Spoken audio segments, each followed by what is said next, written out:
What's going on, everybody? Welcome to episode number 3 of Inside the Mind. And today I am interviewing the interviewer, which is Kyle Keegan from the Fast Food. And I just wanted to, just have you on because of everything I just said. But I guess you could introduce yourself a little bit.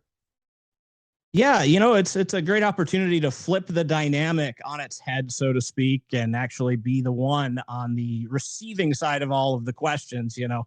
I generally, take and run my show by myself, but I've also had a ton of guests on there and stuff like that. And, it's great to be here. Thank you for inviting me on the new show. I wish you the best of luck with the new show. It's exciting times, I've been on the forum for like a decade or more. I don't know, something like that. I've been an entrepreneur all of my life.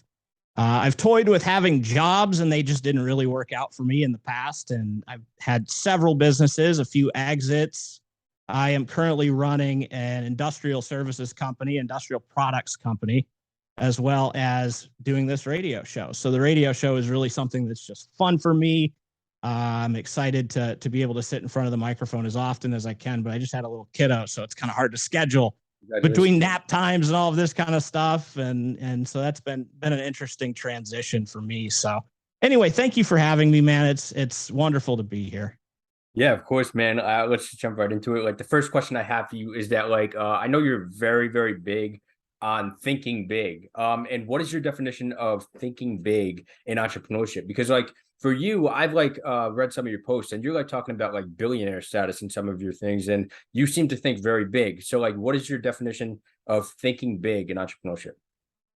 Well, thinking big, I think, relates for me mostly to the leadership scale of a business. If you've listened to my show or anything like that, I harp heavily on leadership being where the power is in business. There's a lot of people who will read all of these books about scale and stuff like that, and then they'll determine, well, I'm going to go and, sell my time, right? I'm going to go and make websites, or I'm going to go and be a copywriter, or I'm going to go and do this and trade my time one for one. And really, you're just trading a main boss for a bunch of little bosses that you have to go and try to seek out. So for me, thinking big is rooted in leadership. So there's scalability to it. I had a show that I did once upon a time. It was called the 1,000-Hour Work Week. And really it was to troll Tim Ferriss's 4-Hour Work Week. And, most people are like, oh, there's not 1,000 hours in a week, right?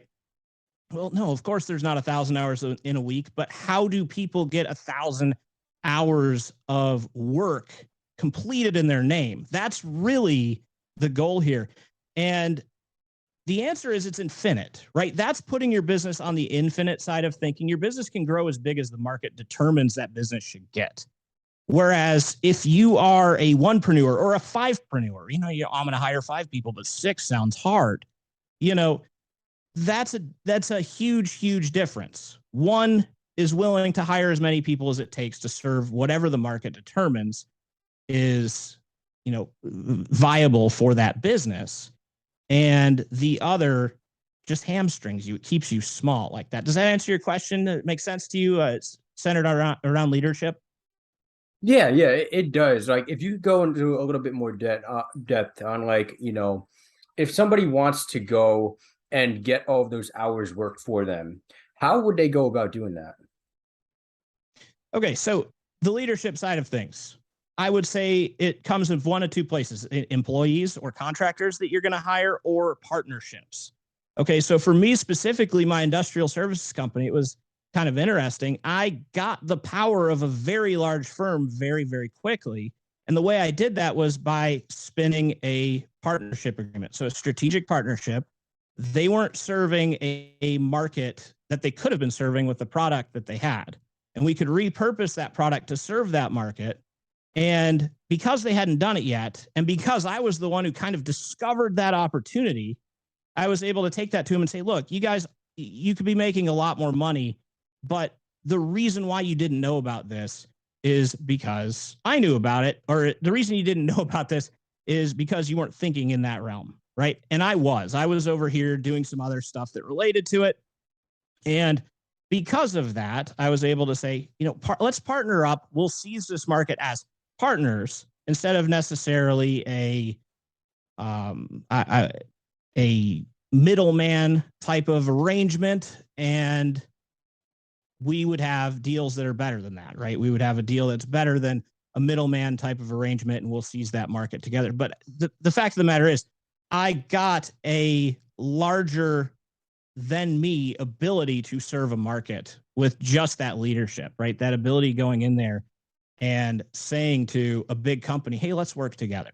So now essentially they are me, I am them in that role, and we're serving a market together. And, you know, beyond that, it's also having employees, having people that work for you or work in your name. And when they do that, things get completed without you putting in your direct time. So when you have, I have a little sandwich shop like across the highway from my neighborhood, and this sandwich shop has gotten like best restaurant in the world by Yelp, like best restaurant rated in the entire world by Yelp. And you and I as entrepreneurs might look at that and say, man, they're really missing an opportunity being only one location. And the fact of the matter is they'll never grow out of that, right? They'll never grow out of that because they see the world from this one location, and God forbid they add another. The owner is making sandwiches at this restaurant. You know, that's the difference. Being able to see that, hey, we have better ratings than any Subway or any stupid Quiznos or anything like that. And there's no reason why we shouldn't be able to seize the market in much better way than them, but they just don't do it. And why? Because they don't apply that leadership and that big thinking to their enterprise. I really hope that answered your question there. Do you think that a business like that, or any business in general, should go and hire or delegate things out as fast as possible, or should it be later in the process? Well, I don't want to say be a blank check company where you just run ahead of yourself too fast. I mean, you look around right now, and particularly after sort of this bubble environment in our economy, you see a lot of different businesses showing up and popping up in various places that you're just like, that kind of stuff would have taken so much longer just 5 years ago for various different companies to pop up in new places as fast as they are right now. And, you know, I think that there is a bubble, and I think that you do have to be careful. I'm very conservative by nature in what I dive into, but I've been lucky enough that with my partnerships that I've made, there's not a tremendous amount of risk for me to swing for the fences, right? See, I've got that capability from that bigger company, and I'm able to go to, you know, say an ExxonMobil and complete an actual order to ExxonMobil with my 5-man operation. You know, it's not exactly the same type of situation as somebody who may be adding more and more locations over time. You know what I'm saying? Yes, for sure. Okay, moving on. So I would say, yeah, I'd say be careful. I'd say be careful, but grow. You know, when it makes sense to do so, do it. Yeah, it makes sense 100%. Yeah. So in one of your posts, you said the entirety of the world's resources, skills, people, whatever, is available if I can organize them to my end. Can you kind of explain that 30-day bigger than you challenge, and what are like the actionable things that people can do? And can you kind of explain that quote itself? Sure. Well, the quote, that's actually the intro to my show too. So the entirety of the world's resources are available to you if you can convince enough people that what you're going to do is a good idea. That's what this is. The market's money floating around, right? So it's not just selling your products to a customer. It might be selling your stock or selling an opportunity to an investor, right? There's more to it than just straight line product from me to a customer. I made money. There's way more to it. You can actually pull money from so many different directions. And let's say you wanted to start like Elon Musk, right? You want to start the next launching rockets into space or whatever. The way he did that was he convinced enough people it was a good idea. Yes, he put some of his money into it and stuff like that, but he also was able to build that company with ridiculous amounts of resources, ridiculous amounts of people who believed in him. And without that, and without people inspired by what he was doing and getting behind him on that, it would have never happened. So he can't just, he's not a one-man operation. So being able to attract essentially all of the needed resources, and when I say attract, I don't mean like swindle them your way or anything like that, or fake it till you make it. It's more of a actually being the person that is qualified to attract that stuff. If your project is legitimately something that they're interested in, that's important. Once you can do that, you can write your ticket. You can do anything you want. So to me, starting a business, if I were going to start all over today, starting a business would be building a case, right? And I'm actually starting a new line for my industrial products company. And I'm building a case that the margins are there, that the market is there, that the distribution is there. And I'm building a case that this is a great idea. And with that case, I can probably take that to any number of investors, and those investors will give me money in order to put that together. So I can start big from the beginning, and I don't even have to use my money. I could use my money, but it would be smaller than it would otherwise be, because maybe cutting a check for $1 million for my business might be a huge deal for someone like me, but it might not be anything to somebody else. So there's always a matter, like somebody can always stroke bigger checks than you and not really worry about it, you know? So going to the 30-day bigger than you challenge, I think what we were doing was trying to contact a new person every day. Was that what it was? Yes. I've done a whole bunch of little like challenges and stuff like that on the forum. So it was contact a new person every single day. And the reason for that is people are where the money comes from. People are where your investments come from. They're where your opportunities come from. One of the guys who's a partnership in my industrial company, we met him on the golf course. Okay. My brother and I were playing golf one day, and we got paired up because it was a busy day. And this was like a 70-year-old man retired from Huntsman Chemical. Okay. And we were like, oh God, we got to play with this guy. He's annoying, you know, all this kind of stuff. And by like hole 9, we were like, this guy's awesome. We really like picking his brain, all of that kind of stuff. And fast forward like 10 years. Okay. This dude comes to our Thanksgiving dinners, right? He's like family to us. And we work with him in the chemical company. And it just goes to show you that relationships and meeting new people can be incredibly important and actually bring incredible wealth, you know, from thin air. So being able to contact people is just wonderful. It's an awesome thing. If you want to go and, you know, find people that will give you money, how do you go about doing that? You know, like how is somebody just going to like give you money? Like I hear a lot of people say, you know, use other people's money, like you're saying. And I like, I'm sure a lot of other people understand it, but personally, I just don't get it. Like, how can somebody just like, you go to somebody and they just give you money? Okay. So you have to build a case that it's a good idea for them to give you their money. Yeah. Okay. So you need to sell to them. You're not just selling your product anymore. You're selling you as the person who is at the head of that business, somebody who can put this all together and make this all happen. And you're also selling the opportunity. Here is why I am a good bet. So essentially, it's their job to find good investors. You get enough money in this world, you don't want to just stuff it in the markets. You don't want to just stuff it in real estate. You want to put it to work for you in different ways. So some of these people are angel investors. Some of them are family offices. Those are the ones that I've had the best luck with. I've never gone to like a VC firm.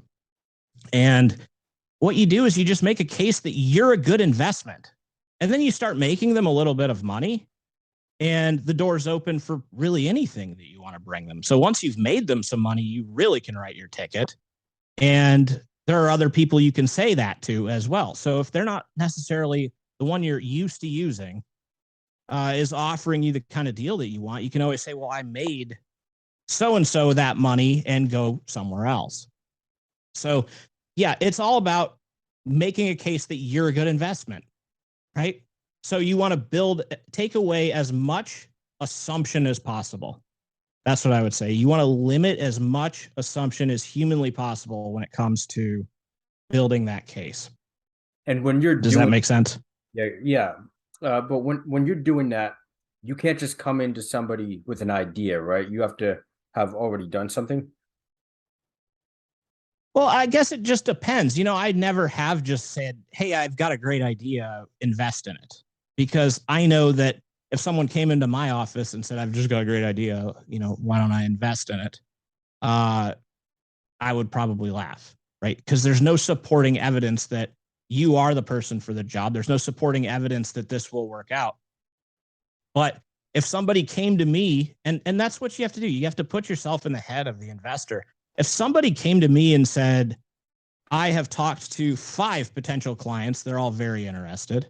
I have talked to 5 potential suppliers, and they're all coming in under our expectations as far as, you know, how much this is going to cost. The quality of our product is fantastic, and we can go, but all we need is 50,000 or 500,000 or whatever, right? All we need is some money in order to place that order and float an order from a big company, right? Would I be impressed with that? You know, we've got 50% margins right here, ready to rock and roll. Yeah, I would be impressed with that. So that's the kind of case that you build. It's, as long as you're limiting assumptions to the best of your ability. And what do I mean by that? Normally, you'll see people build some kind of business plan, right? The cliche college business plan where it's got 10 years of financial data based on absolutely nothing. You know, that kind of stuff is absolute nonsense to me. How did you come up with that? You're assuming this many sales and you're assuming that many sales. Show me the actual people who are interested in buying. Show me the volumes that they're interested in purchasing, and show me at what price, and show me what price that you're going to get the product for, and put that all together. And it just makes sense. Makes sense for sure. Yeah. Yeah.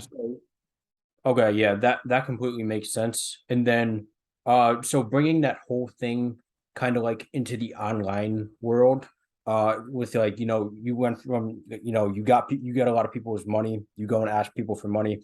But then I noticed that you also had a lot of people on your show, like for example, Joe Jorgensen you had, and you appeared on Mike Lindell's network, correct? Yes. How did you make those things happen? Joe Jorgensen was an interesting one. She was not on the show. It was actually Spike Cohen. So that was going to be her VP. I did get her to agree to come, and then she just was too busy or something like that. I guess for a little peasant show like mine at the time, you know, it wasn't much. But yeah, I reached out to her office. So for those of you who don't know, George Jorgensen was the Libertarian presidential candidate for 2020. And Spike Cohen was her running mate, so VP. So we did have Spike Cohen on the show, and it was literally me just reaching out. And I will say, and I've said it before, one of the most important things you can do is use your black rectangle right here, because it is connected to every single other person's black rectangle on the entire planet. It's amazing to me how powerful these things are. And a lot of the younger generations just take it for granted. But this thing can connect to anybody. So you pick up the phone and you call and you ask if they might be interested in something. I'm fascinated by the fact that people won't just use that. There might be opportunity one phone call away, and people still don't do it. They might want to send a bunch of cold emails. Oh, no one responded. That's because you don't stand out. A bunch of people send a bunch of cold emails. And as easy as that is, and as comfortable as that is, pick up the phone and make yourself uncomfortable sometimes and see what might come of that. You know, and that's how I landed Spike Cohen on the show. And, you know, of course, we corresponded on email after that, but initial contact on the phone. That's how I put together the big meeting with Glenn Stearns. So the undercover billionaire, we had dinner with him in Erie, Pennsylvania. Why? I called him. I said, you strike me as someone who might want to have dinner with a bunch of entrepreneurs who are inspired by your show. Is that true? Well, yeah, I might want to do that. And I'm going to be in the Northeast. So yeah, I'll fly in on my private jet and have dinner with you guys. That was awesome. That was so awesome. And he wouldn't have responded to an email, right? Pick up the phone. And then you can spend all the time you want emailing after you pick up the phone. When you say pick up the phone, what do you mean by that? Like, how do you actually get these people? How do you find these people's number? Like what is that? Call their numbers, call their publicist, beat it up, man. Absolutely. Just dial and dial and dial until you find the right people. Right. And, you know, with Glenn Stearns, I didn't talk to Glenn. I talked to his assistant, you know, on the phone. And it was just something that came together. And yeah, you keep dialing and you keep telling them, what you want and, try not to be too annoying. But I was extremely annoying one time when a deal went south. I had a letter of credit and used the phone once again to call Wells Fargo and try to cancel that letter of credit, and beat them up and beat them up and beat them up, like probably 50, 80 calls, something like that, and over 100 emails. And they finally did what I wanted them to. So there's power in it. You can infiltrate somebody's life with a phone. Now, I'm not suggesting that you necessarily do that, but you can. You have that power in your hand. Okay, completely understood. So you're saying that you should go to the closest person that you can, that you know of, and call that person until you eventually get the connection to the person that you're trying to connect to. Yeah, don't be a douche about it, though. I mean, just call them up and say, I'm interested in potentially having dinner over here. We're going to do it anyway, whether or not you're going to come. And would that be something that you're interested in? You don't have to be the used car salesman when you do it, the overly aggressive guy. That always turns everybody off anyway. Do you think that for somebody that, let's say, doesn't have like a ton of value to offer yet, that they should go after like big players like that, or should they start smaller? Well, it depends on what you're doing. Are you trying to sell them something and you can legitimately provide what you say you can provide? Yeah, let's say that. Yeah. Okay. So if you have an absolute solid reasoning on being able to provide what you say you can provide, and you're not just faking it till you make it, then yeah, sure, go ahead. Swing for the fences. Talk to the big players. Learn how to serve it. The problem comes then is financing like a giant purchase order or something like that. So once again, it comes down to doing what you or being able to do what you say you can do. And, that might mean having financing lined up or something like that to be able to say yes to a big order. But as long as you can do what you say you can do, then yeah, sure, go after it. Understood. And then you started obviously your radio show. Why did you start that in the first place? And what kind of things were you trying to get out of it when you started the show? Oh, well, I didn't expect a whole heck of a lot out of it. This was something that was squarely outside of my comfort zone. I'm actually outside of my comfort zone right now, being interviewed. It's easy to just sit here and come up with my own content and think through it real, slowly and all that kind of stuff. But being put on the spot is out of my comfort zone. I make a pattern of trying to spend time outside of my comfort zone. And I was challenged to do this by David Happy. So I don't know if you've been on the forum long enough to know Vigilante is on the forum. Yes. Yeah. Oh, okay. Anyway, he challenged me to do it and said, Kyle, you have lots of stuff to say. And I'm like, no, I don't have lots of stuff to say. He goes, oh, you absolutely do. You definitely need to be doing this. I'm like, all right, I'll give it a try. And the rest is history. This was something that I really just fell in love with. It became more of a hobby project that I just really very much enjoy. A message of creation and liberty is what I like to say. I really uphold wanting to create big things and the freedom in order to do that. And what I wanted to get out of it, I believe in having the respect of others, right? Building the respect of a great deal of people is important to me. I think that is something that can always serve somebody well into the future. And that was probably where I started with this. And I believe strongly in doing something today that your future self will thank you for. And I'm still doing something today that my future self will thank me for with this show, because it doesn't pay me anything. It's a relatively small show. We talked about in my thread about my show, the know, like, and trust loop, right? Where you start off with having people who know about you. They may not be ready to like consume a bunch of your content, but they know about you and they know what you're about. And then they transition from that via some catalyst, right, to liking you. Okay, they like you and they'll listen occasionally and they think that what you do is cool, but they're not ready to invest hours and hours of time in you. And then there's trust. Right? Trust is like the ultimate level where people will look forward to your content and consume it right away as fast as they can. Stuff like that. I think that I focused a lot on the people who already trusted me, but I wanted to build more of those. So the show, in my opinion, helps build more people in my life that trust me. And I'm the go-to guy on some things, and I find that that is something that will provide opportunity for me as time goes on. And I believe in it. It's not necessarily showering me an opportunity right now, but it's something that I very much enjoy and I believe in. And all of that started on the forum. Like you got your first guests on the forum, and then it kind of just like spiraled up from there. You said you've been on the forum for a decade, so obviously you've had a lot of relationships on the forum.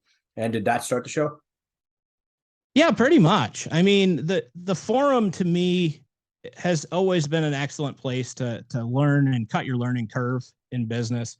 We have had so many people like come and go. There's been like generations on the forum of various people that would stick around and then they'd go, and then stick around and then they'd go. And then some of each generation I've built some lifelong friendships with. I still talk to a lot of people who aren't actively participating on the forum. And I wish they would, because I really enjoy the forum and I think it's a great outlet. But at the same time, like, yes, you build these relationships over time and you carry them with you. And I think the forum is a great place for new entrepreneurs to learn a lot of new stuff and all of that. Understood. Yeah. And moving into like the show, more of that, with just like for everybody, for entrepreneurs, new entrepreneurs, whatever. I mentioned to you the book that Douglas Kruger wrote, and inside of it, he was talking about knowledge, personality, and publicity, and how being a personality is going to beat just having knowledge. And what I'm wondering is, like, I hear a lot and I say a lot, like, Kim Kardashian could become the president of the United States. Like, I don't know, but like, I don't know. Like, I think that those people that are super entertaining could just be like something like that, like, what are your thoughts on everybody having a personal brand, just putting themselves out there? Do you think that it's essential in the next decade for people to put themselves out there? And if they don't, then they're going to be left behind? Sorry, I thought you were going to keep talking for a little longer than that. Yes and no. Okay, so I am in a business that is very old school, very industrial, very good old boys club kind of thing. And they don't give a crap about a personal brand, which is ironic given the fact that I have a radio show and that I spend time doing this, Now, I am not some gigantic extroverted person. I tried the Twitter thing. I tried, being heavily, on Facebook. I've got a TikTok now. You saw that in the thread. We're doing the smaller videos and stuff like that. I'm not super extroverted, as it turns out. It's not like my thing. I don't really enjoy it, but I will say that if you want to start a product, an online product that you're going to sell with social media, and you're going to do that dog and pony show, of course you need to have a great deal of influence. Now, back to like a Kim Kardashian, you're right. She could do whatever she wants. She could probably become the CEO of a big company. She could probably do a whole bunch of stuff, right? Because she has that influence. The likelihood of me becoming a Kim Kardashian, no, that's very, very low, So, no, I don't bank on it. I think that someone who provides value, good, awesome value to a marketplace, and, does have a good reputation, but is not necessarily famous, there will always be a place for that type of person. And I don't expect myself to get wildly famous, but I do expect notoriety at some point. Like, I'm not avoiding fame, right? And I don't want to be afraid of fame either. If there's people who know who I am, that's okay, right? That means that I've had great influence in the marketplace. Understood. So, like, I guess another question I could add to that is, like, do you think that everybody should be striving to be an expert on something? I guess that's what I was trying to say. Like, do you think that everybody trying to be, like, let's say somebody builds like a business. Do you think that, like, if somebody builds like a 7-figure business or whatever, they should be showing that to the world as an expert?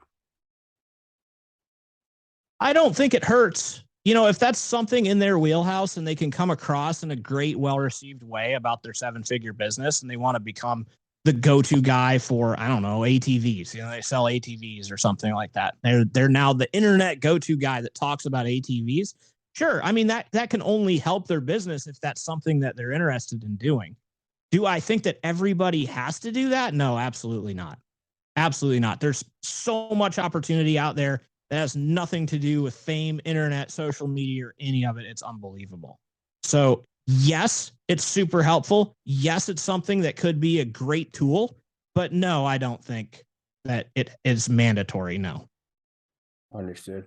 Okay. And for the next question I wanted to ask you about was about time management. So for a lot of people, it's very hard to, I guess, prioritize things. Like I'm definitely one of them. And what I'm wondering is, since you're big on, the 1,000-hour work week and stuff like that, how does somebody manage their time and get the best things done that actually move the needle forward? Well, I've recently gone through an interesting transition from somebody who kind of just winged it, my whole life, to things were stacking up. I wasn't as good at this as I was because I just had too many obligations that started to stack up. So my first thing is just be highly, highly organized, right? And then have each element that sucks up some of your time, kind of have it quantified. Know what it takes to get rid of it, because you can get rid of that. That's part of kind of that having your business in the infinite, having your business in the scalability and the leadership side of things versus, you trying to handle everything yourself. If you can shed some stuff, you can free up your own time, but you have to really protect your time to begin with as well. You can't just say yes to everything, but I do believe in giving of yourself as well. When you say giving yourself, what does that mean? Okay, so like Andy Black, you just had him on the show, right? Andy is probably the most giving guy of his time, his wisdom of anybody I've ever met in my life. Like he is absolutely fantastic at that. And he has built himself up as the go-to guy. And he's not like famous. He's not internet famous, but he knows a lot of people and he's a great networker. Yeah. And doing something like that, I mean, he does a great job giving of yourself. He's always there to lend advice. He's always there to help out if someone needs it. And it's not necessarily like money chasing stuff. Like, oh, I'm not gonna help you unless you pay me some money or something like that. It's always going above and beyond to be the guy that's helpful. Completely understood. And do you think that I was just like interested in this. Do you think that being that available is a good thing? Like, like giving all of that information away instead of hiding things. I asked this to Andy too, but I wanted to get your opinion on it. Yeah, that's interesting. I didn't catch, I guess, what Andy said. Maybe I didn't catch that little chunk of the show, but I personally think if you don't give it away, somebody is going to give it away. And if you're getting the credit for it and you are somebody who is also being established as a leader because of it, then that's perfect. I mean, look what I do with my show. I give it all away, all of it, right? I don't have courses. I'm not slinging books. I'm not doing any of that. And I'm giving it all away for free. Why? I don't know. One day it'll figure itself out. Oh, yeah. So you would never do like a Patreon type thing? If it made sense to do it, but no, it really, honestly, it leaves a bad taste in my mouth right now. I mean, I could be persuaded maybe by some smart people, but right now I don't really want to ask somebody to donate money to me. Yeah, for sure. Yeah.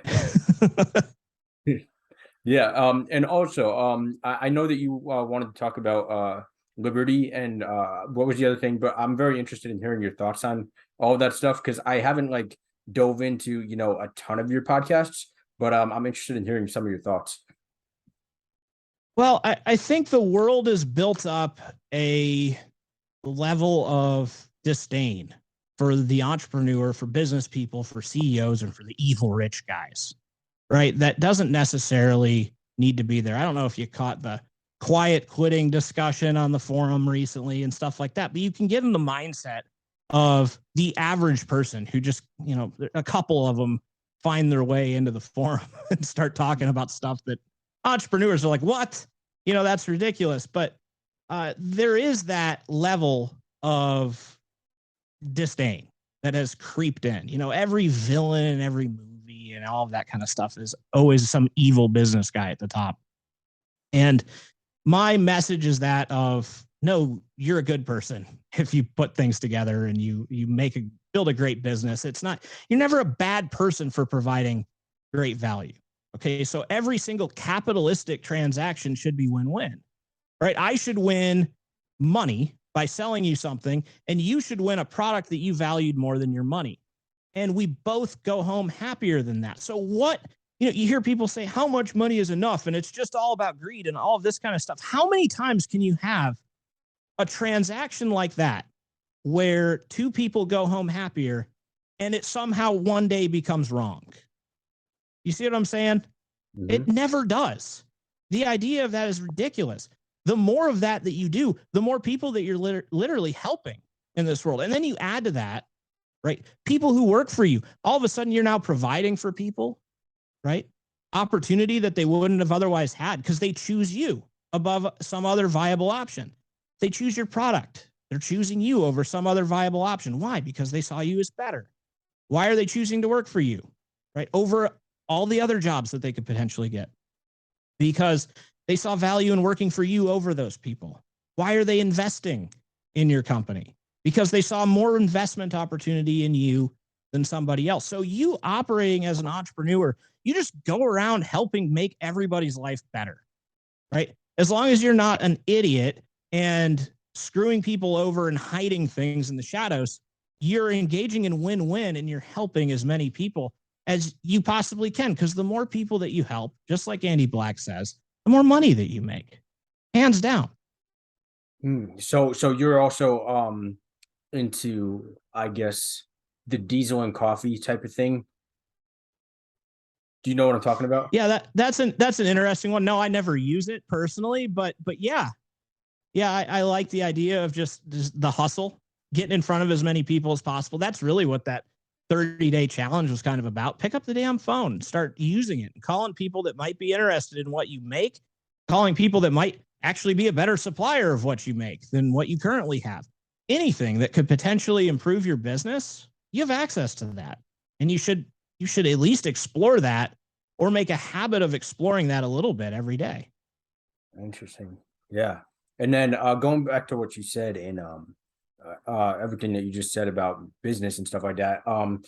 What I'm really passionate about is people in like school and stuff like that. I went through school and college, and I didn't go through college, but I'm wondering what would be some of your advice for like the people in school that are like going to college. Do you think that it's a messed up system? What advice would you have for those people? Should they get into entrepreneurship? Or should they go through college? Yeah, that's an interesting question. It's always kind of one of those depends things. I am definitely somebody who, because I know how my son will be raised, right? Because I have an 18-month-old son. I don't really I'll have the money to send him to college, but I don't really plan on sending him to college, right? I really don't, because I could raise him up to understand the virtue of entrepreneurship, and he'll probably have a business by then that could pay more than any kind of job that you would necessarily get out of college. So I'm not really concerned about that. I'd rather him be running his own little business at 18, 19 years old than off at college. I believe that you will learn a lot more doing than hearing somebody pontificate about it. And I think it's also, honestly, I think these podcasts and stuff like what we're doing, I think that's more valuable, in my opinion, than college, particularly because it's free. They're not paying anything for it. And I was somebody who, I went to the prestigious business school. I did. I spent all the money. I went there and I got my business degree, and I'll tell you, I've learned so tremendously much more doing it than I did going to school. Would you say it was worth it at all? Well, I'm sorry, what? Would you say it was worth it at all? It was, no, probably not. I mean, considering the amount of money that it was, no, it wasn't. Not even close. It's a terrible value proposition. Will I say that I learned some things there. Yeah, of course. I learned some things. Maybe, the math heavy finance type stuff and stuff like that. Some business law type things that I have thought back to. But if I think about a 6-figure education and that's what I got out of it, no, I don't believe that it was much worth it. And if you're interested in entrepreneurship, I would definitely seek some alternatives. I would consider maybe being an apprentice or something like that, being willing to work for minimal money from somebody you really respect. If you're working directly for them, if it's going to get them coffee and you're not really learning anything, ditch, go somewhere else. But I think there's ample people out there that might share what they know and be willing to have a smart go-getter type of person at their side. I've had mentors in my life, and I think that it would have been more official in a apprenticeship type of way. And I think that they would have been okay with that. I think that opportunity is out there for sure. Yeah, one of my biggest critics for when I was telling my parents I didn't want to go to college was that there's no like credentials or like any backstory for like the teachers that are building business, that teach business in the schools. And I'm wondering, do you think that going to people that have established, real companies like and sold them or whatever, do you think that going to those people that offer coaching and programs and courses that may be pretty expensive is worth it? Or do you think that just sticking with books is a much better thing? I really like books. I really do. You're talking about these various courses from like the gurus and stuff like that of the world? Yes. Yes. Okay. I have never bought one. So here I am. I'm a entrepreneur that many would consider successful. I'm not even close to done, in my opinion. But Sure. I've never taken one of those. I've never taken a course on like Coursera or what are the other ones? Udemy. I don't know. Stuff like that. Yeah, Udemy, stuff like that. No, I've never done one. I had someone buy me one and I worked through it a little bit, like for, I don't know, a half hour of my life. And it just, no, I don't think so. I think a book is an incredibly great value proposition. So a book is the best that whoever that author is could come up with, right? That is them pouring a year of their life into something. And granted, they get to copy it and send it to a bunch of different places, but how amazing is it that you can see the best that they can possibly come up with right there on that page for $10? And you cannot beat the value proposition of a book. Mm-hmm.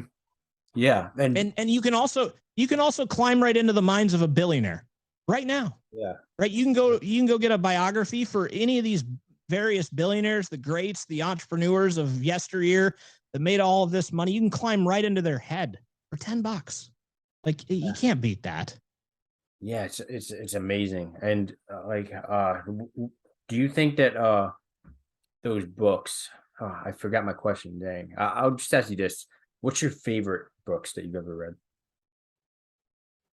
Probably one of my favorite books that I've ever read. Now, like, granted, MJ DeMarco's books are fantastic. I need to plug MJ's books because MJ, those are awesome. They get your head right for business. They really do. Yeah. And he's got a vivid, awesome way of putting it all together. But I would say taking the next step and thinking about business in terms of, what am I going to do and what do I want to build and what do I want to set my sights on? I really like 0 to 1 by Peter Thiel. Mm-hmm. I think that one's kind of like building your own mini monopoly, right? Like going after something huge and trying to own it, right? Which is really cool. That's a great book. I haven't read that one in a while. I think I want to go back and read that. And then another one of my favorites is Charles Koch's Science of Success. Okay.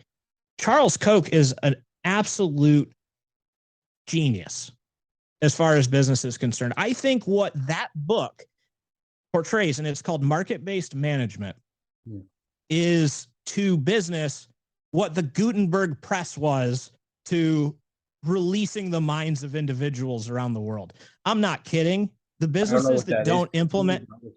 Okay, so once upon a time, everyone was an illiterate idiot because there was nothing to read, right? Mm-hmm. But then the Gutenberg press came out, and then they started like actually reproducing books, and people started being able to educate themselves, and information finally started to flow. right? Everyone was an idiot. And then snap of a finger, everybody is now becoming more and more educated. And what he is doing for management, in my opinion, is that damn game changing. Like, it is that next level. And it will take, for somebody who isn't prepared for it, like 3 reads of that book in order to understand it. But it's market-based management. And what he essentially says is the same principles that make a nation prosper, the principles of freedom, the principles of individuality and profit motive. So somebody having something in it for them to improve things around them, right? You know how people act, they want to improve their condition. It's the only reason why someone would act. That's Human Action by Ludwig von Mises, okay? It's a theory on what makes people do what they do, okay? And it brings out the best in people to be able to incentivize them with some form of profit motive, right? So being able to provide a profit motive within your organization is incredibly powerful. Not just a paycheck, but you own your improvements, right? So you've got a $40 an hour employee at Koch Industries who somehow finds a way to save the company $20 million. That dude is going to retire rich as hell. So that's the way that works. You know, he says, if you improve my company, you own a bit of that. And finally, it's not just good ideas come from the top down, they come from the bottom up. And that's what built America into an awesome, prosperous country before all the other countries in the world. Instead of the kings of the nation being able to dictate all of the good ideas of the world, finally, they realized that good ideas come from the bottom up. And once that is embraced in an organization, just like it is in a country, people can prosper. It's incredibly freaking interesting. And the results speak for themselves. So he has grown that company so unbelievably. I think it's 70,000% or something since he took the helm of this company. He was one of those kids who inherited like a $20 million business. Wow. Okay. Charles Koch. And Koch Industries, world's largest privately held company right now. I mean, they're making like $100 billion a year. Wow. And it's all because of that. Like, this is his study in libertarian human action applied to business. Market-based management is really cool. And then all of the other stuff of his books, the Good Profit is fantastic. And then the other one is Believe in People, right? So it kind of shows you, that goes deeper for market-based management, shows you that people matter so unbelievably much at the lowest levels of the business. Their eyes are on different stuff than yours, and they may be able to improve your business, and give them a reason to, man. Definitely. Yeah. And going back to my last question, this just like goes off of everything what you just said. So do you think that reading books, how do you think somebody should go about reading books? Like, how should somebody implement books? Do you think that just like reading a book and then reading another book is a good thing? Or do you think that you should just read one book, implement it, and then go to another book? Oh, dude, I'm ADD as they come. I'll read 3 books at a time. I have one on audiobook while I drive, another one that will pump me up for running or something like that. And I'll have another one that I read at night because it's quiet and it's physical or something like that. You know, like, I don't know. You just read. Yeah. And then there's no system. There's no damn system to it. Yeah. Do you like slowly take things out of books and then implement them in your life as you listen to them? Or are you like writing stuff down? What is it? Yeah, I definitely take notes. They really hammer into my life when I start implementing them into the radio show, because I start to talk about like, hey, this was a really good idea and I just read about this. So I really liked it and I wanted to share it with you guys. And then it's just kind of like concrete in my mind. So it's kind of interesting having a show and being able to teach others. Once you teach something, man, it's in there. Yeah. All right, great. And yeah, I know you got to go because it's almost 6 o'clock here. But I'll ask you. Oh, geez. Yeah. Yeah, I'll ask you one more question. What is your advice for young people? My advice for young people is swing for the fences. I think that you can do bigger things than you think you can. Don't just decide that a big company is for other people, right? Because those other people started as an infant just like you, right? Everybody at one point in their life impressed the people around them just by rolling over or saying the word hi, right? Over time, they built up their expertise. They built up what qualified them to be awesome. So start qualifying yourself to be awesome and be legitimately awesome. Don't be some fake person who acts awesome, right? Actually have a reason to back up what you say you can do and swing for the fences. Do something huge, guys.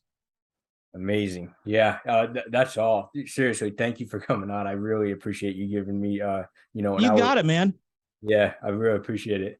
But yeah, that's all. Have a good one, guys. That was a great episode.